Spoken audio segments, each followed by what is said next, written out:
Y'all, don't worry about these white South Africans coming here. They about to be the new help.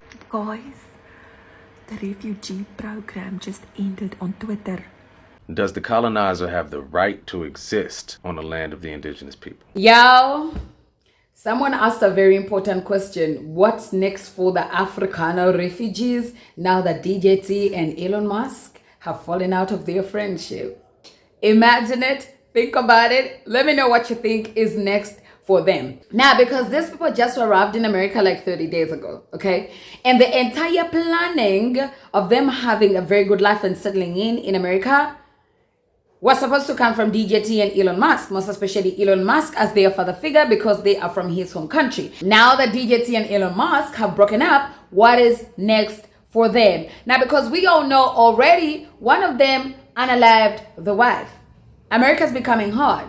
Things are happening. There's something wrong in the air. The two mother and father, DJT and Elon, that are supposed to keep this entire refugee family together have broken up. They are literally firing shots at each other on the internet. What is next for our poor Afrikaners that just arrived in America? They can't go back home because there's a general and the parents are fighting. What are the kids supposed to do? Are they supposed to be left in America to find their own way? Because Elon done saying on the internet, y'all call y'all representatives. Who do they call? Do they know anything about representatives? Who is gonna represent them in America now they knew? Ladies and gentlemen, that's what we're gonna be talking about today. And I'm gonna be showing you clips of people and what they think is gonna happen to the Afrikaners now. But before we go any further, ladies and gentlemen, welcome to my channel. My name is Latkuna. If you're new here, hi and welcome. If you like my content, please consider subscribing, like, comment, and share. Let me know what you think in the comment section about today's topic. And of course, I wanna thank y'all, my members.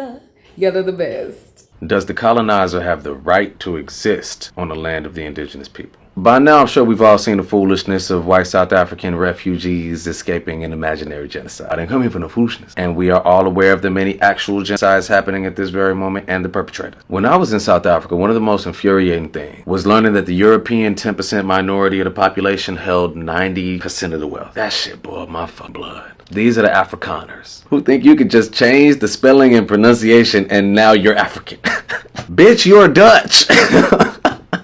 All right, let's look at how they got that 90% of the wealth. Ding, ding, ding, through genocide. From the 1600s on, they've been decimating indigenous populations like the Khoisan, one of the oldest groups of human beings on the planet. 80% were wiped out by the 1800s. Now, what really kicked this moment off is Julius Malema, God bless him, leading 50,000 real South Africans in a stadium singing a protest song from the 80s that goes, "Kill the farmer, brrr, pa." Niggas really mad because how hot the song was, I'm not gonna hold you. And yeah, they're incendiary lyrics. But the indigenous South Africans have never successfully killed the farmers in mass. But you know who has? The British actually had a cattle kill movement to starve the Xhosa people in the 1850s, where 40,000 died of famine. So who's really killing the farmers? Overarching point being hundreds of thousands of South African people have been killed and oppressed before, during, and after apartheid to steal their land and make those farms. So we come back around to the right to exist. What this becomes a question of is, do the colonizers have a right to exist? Does the United States have a right to exist? And I can never tell you they do. Just because the United States made up some shit called Manifest Destiny does not mean they had the right to wipe out the Native Americans through genocide and work the land with slave labor. Does it exist? Yes. And we are dealing in realities right now. So I'm not saying mass murder is the answer, because I always say you can't dismantle the master's house using the master's tools. But one of the master's primary tools is to designate himself as the only one with the right to violence. They didn't acquire the land by righteous means, and so they have no right to determine what methods of resistance are acceptable. So I guess on TikTok, it's not okay to say, as an American citizen, that I don't want Afrikaners from South Africa who claim they're being discriminated against, which is fun considering the legacy of colonialism and apartheid that they've participated in for decades and decades. But I think it's hysterical that I can't say that I don't want them here in the U.S. I don't want them here in the U.S. I see all kinds of anti-immigrant stuff here, but it's interesting because the anti-immigrant stuff is an anti-white immigrant, which is probably the difference maker. But yeah, I'm not allowed to say that I don't want these racist, bigot, shithead, Dutch, colonialist bullshitters in my country, because I don't. Refugee laws, the difficulty is that once you are saying that you are fleeing a particular country because you are being persecuted in that country.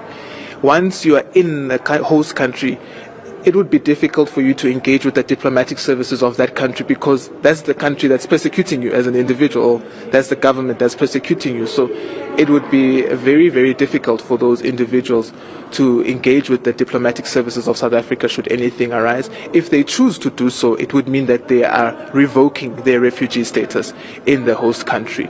So these individuals are most likely welcome to come back. But the implication for them is that in terms of international law and refugee laws, that you then revoke your refugee status in your host country. Because as you can imagine, even the word itself, refugee, it suggests that you are seeking refuge in a particular country. So you can't be seeking refuge and then all of a sudden decide, let me go back home, have a braai, and then go back to X country where I'm safer. It defeats the purpose of you being protected and under refuge of a particular country. The Refugee Program for South Africans, consistent with President Trump's Executive Order 14204, addressing the actions of the Republic of South Africa. U.S. Department of State is coordinating with the Department of Homeland Security and implementing partners to consider eligibility for U.S. refugee settlement of Afrikaners and disfavored minorities in South Africa who are victims of unjust racial discrimination. Now, it is important to note that it does not say genocide in that executive order. It says of unjust racial discrimination. It continues, and to be eligible for U.S. resettlement consideration, individuals must meet all of the following criteria: must be of South African nationality, must be of Afrikaaner ethnicity, be a member of a racial minority in South Africa, and must be able to articulate a past experience of persecution or fear of future persecution. So here it says a little bit more than just victims of unjust racial discrimination. It does narrow it down quite a bit. Then it says individuals who meet all of above criteria and would like to be considered for referral for the U.S. Refugee Admissions Program, USRAP, should complete and submit the below statement of interest. The statement of interest is so easy. It's right here on the website. You should complete this form, and one principal person in the family completes it. If there's 9 people in the family, one principal person complete it. You will need an email. You'll need a good phone number because they will have to be able to contact you back because you're going to wait for a while.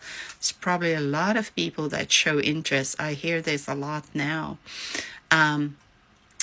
Okay, so it doesn't mean that you're going to get it. This is a statement of interest. They have to pick you and set up a meeting at the embassy. Given the volume of interest, individuals may not receive a response for an extended period. So let's quickly look at the statement of interest. That's how you know you are there. Right there's the statement of interest. The reminder that I want to give you that this is free. If anybody say that they will charge you money, that is bogus. Then run away from them because everybody can do this for themselves. I now have clicked on the statement of interest. The statement of interest is a Google form. It's so simple. Like a standard 6-kind kan dit voltooi man. A standard 6-kind. It's just a statement of interest. And I'll show that to you.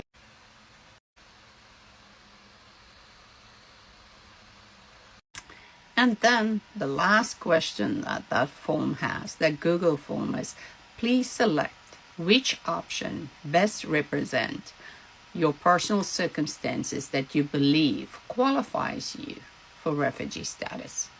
past persecution based on race, past persecution based on religion, past persecution based on nationality, past persecution based on political opinion, past fear of future harm based on race, nationality, political opinion, or membership in a particular social group should you remain or return to South Africa. And then the last one is none of above. So I'm clicking on it to see if you can actually click on more than one. And I've clicked on past persecution based on race, because that is people that was probably attacked. Then past persecution based on nationality. I think that walks hand in hand. Past persecution based on political opinion. Now that one, I don't know. That seems like, I don't know what. But anyway, so past persecution based on membership in a particular social group. Well, I mean, if you're Afrikaaner, you're part of that social group. So, you know, you can click, I've clicked 3 now so far. And then fear of future harm based on race, religion. And I clicked that one. So I clicked 4. So past persecution based on race, past persecution based on nationality, past persecution based on membership in a particular social group, fear of future harm. So I clicked 4 of these, and you can actually submit it just like that. And then it has this question: what is the earliest you and your family would be able to travel?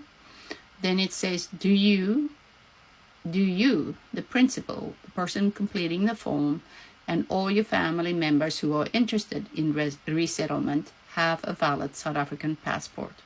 So, okay, so now I'm just clearing the form, clear form, and I'm closing it. So it is on the website of the U.S. Embassy. And now the next step would be that you sit and wait. You sit and wait.